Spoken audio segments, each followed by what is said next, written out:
May the soul of our late President, Muhammadu Buhari G.C.F.R., who labored for Nigeria as military head of state and as civilian president for 8 years, rest in perfect peace.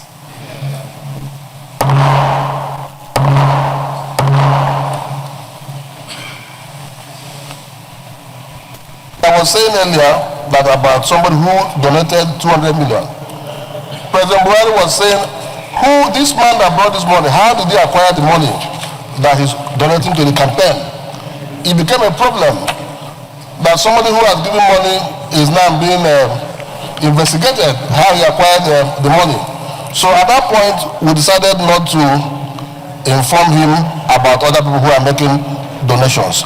So that was the beginning of I belong to no one, I belong to everyone. Because he asked us, the man that brought this money, did he make any request? In case if he will, we say no, he didn't make any request. So please tell him, if he make any request, we will not honor it because I belong to no one, but I belong to everybody. Mr. President, there is one aspect of President Buhari that people do not even know. The president that we know, President Buhari, was very humorous, extremely humorous. In fact, you can't stay with President Buhari without laughing, except if you're not very close to him. But Nigerians always see him as somebody who is strict, who is stern, looking, and all the rest of them. But if you stay with him closely, you can see that he's a man that is full of humor. Mr. President, today we mourn him as a leader who was not corrupt. I'm not sure anybody will say that President Buhari was a corrupt leader. He wasn't corrupt. He was not corrupt in any form. And people were even afraid to discuss matters that might border on corruption with him because he's not going to be interested in it. Today, Mr. President, we also mourn one of our greatest leaders. There are only two of them that have governed this country as military head of state and as civilian president. Only two of them. And it is a rare privilege for somebody to have such opportunity in a country of over 200 million persons. So, Mr. President, I want to end by saying that history will remember him as a man who came, who saw, and also delivered. And at the end of the day, our prayers that God Almighty will grant him eternal rest. Thank you. Thank you. Distinguished colleagues. So I represent Imo West. On behalf of my constituency, we want to extend our condolences to the government and people of Nigeria, as well as government and people of Katsina State on the demise of President Muhammadu Buhari. When I was the National Organizing Secretary of APC in 2015, when President Buhari was elected, I want to recall that before President Buhari bought his form then was only 30 million naira. President Buhari told us that he didn't have money to buy the form. And a lot of people tried to contribute money for him to buy the form, but he refused. Rather, he went to Union Bank, his bank, and took a loan to buy the form. President Buhari also made it clear that he didn't have money to prosecute presidential election. So the party took it upon ourselves to raise money from party members and supporters of President Buhari. On one of such occasions, somebody willingly donated 200 million naira. And it was a debate whether to inform President Buhari or not, but eventually he was informed that so and so person brought 200 million to support his campaign. And President Buhari said, who? They mentioned his name. He said, this man, does he have such amount of money? Wallahi, Barawo, that is a thief. Where did he get the money from? Point of order. So, Point of order,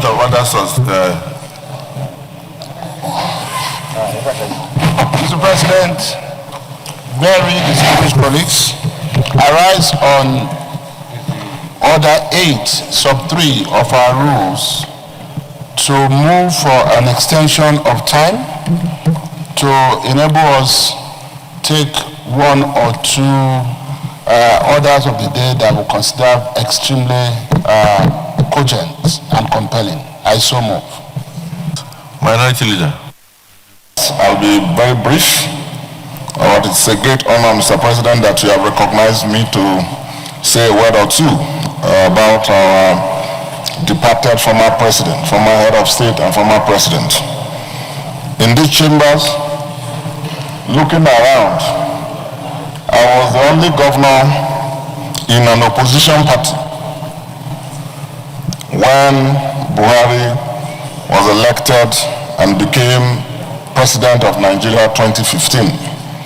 So it's appropriate that you have recognized me to say a thing or two.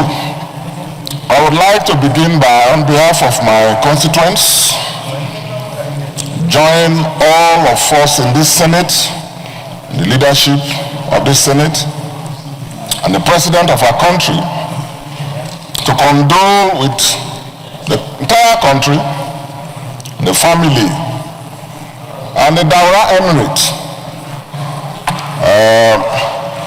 of which I've also proposed to be holder of an eminent title. I will still visit there to condole our father, His Highness the Emir, and the Emirate Council. I want to condole all for the irreparable loss that our country has suffered on account of the passing of our dear President and former head of state.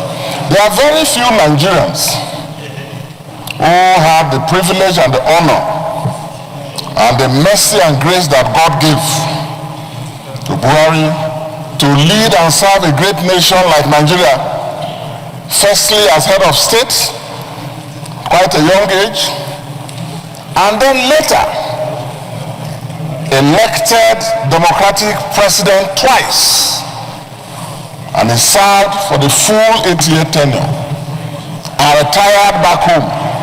Very few Nigerians. It's a great honor that God gave him. So our country has been in mourning.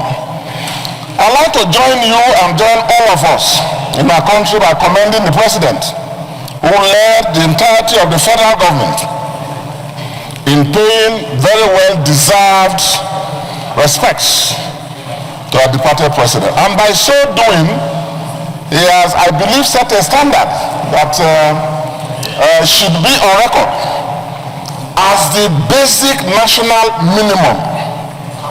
I say this because regrettably, our gentleman president, eminent Nigerian leader, and elected president, Alhaji Shehu Shagari, never enjoyed that honor and privilege. We should not go back there again.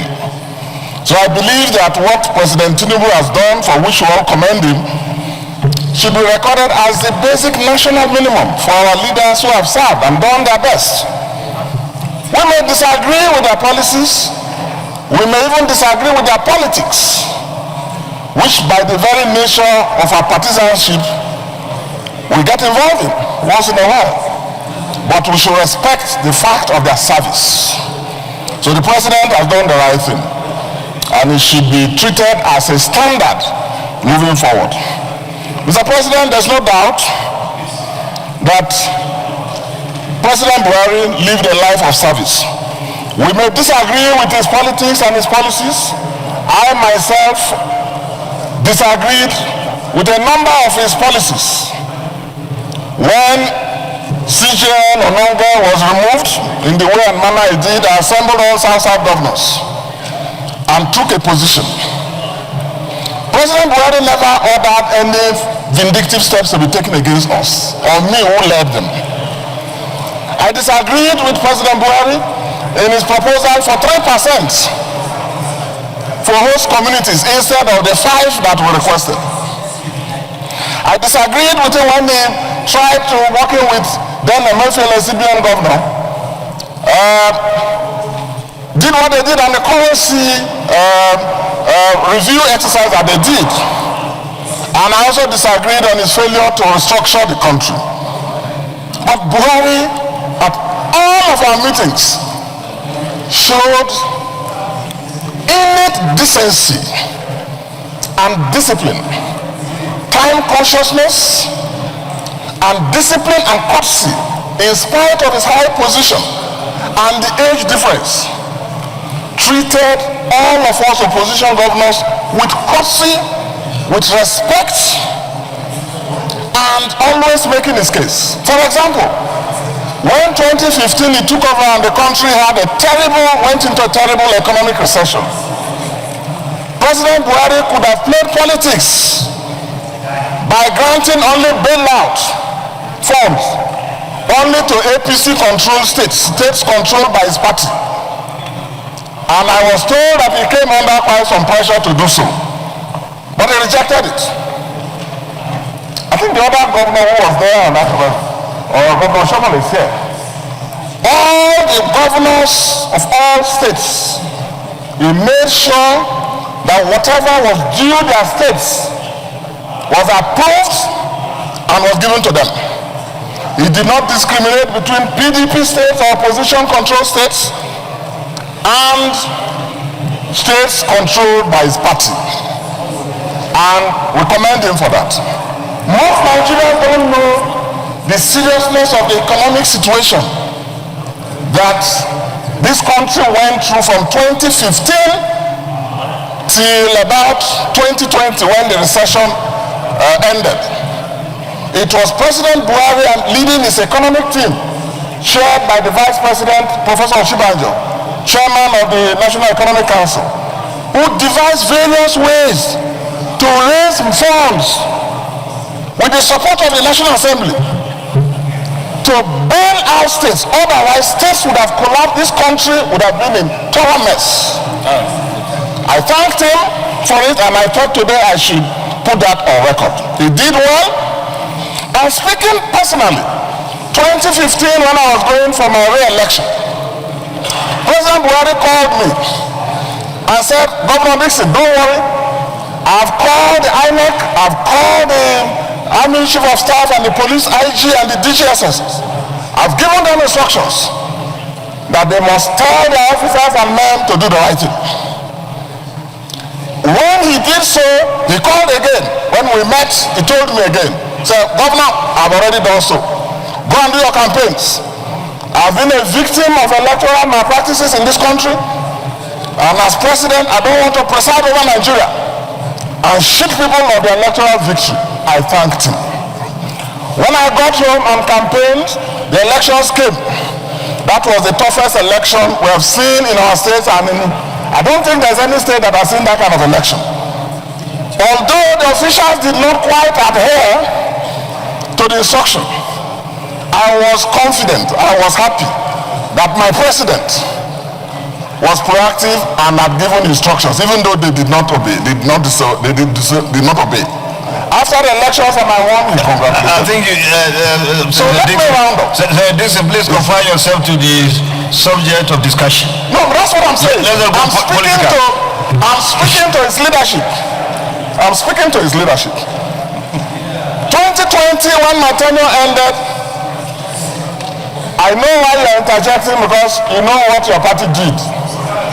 There was a concerted effort to rig me out again on our party. 2020. Leader, you are not listening to him. You heard what he's saying. No part of President Buhari, to his credit, even when we went to the Supreme Court, to his credit, President Buhari, whose advancing was already in Bayelsa for the inauguration of the APC candidate that had been declared officially, he never called the Supreme Court to reverse or to throw away our case. The following that less than 24 hours, he was to go.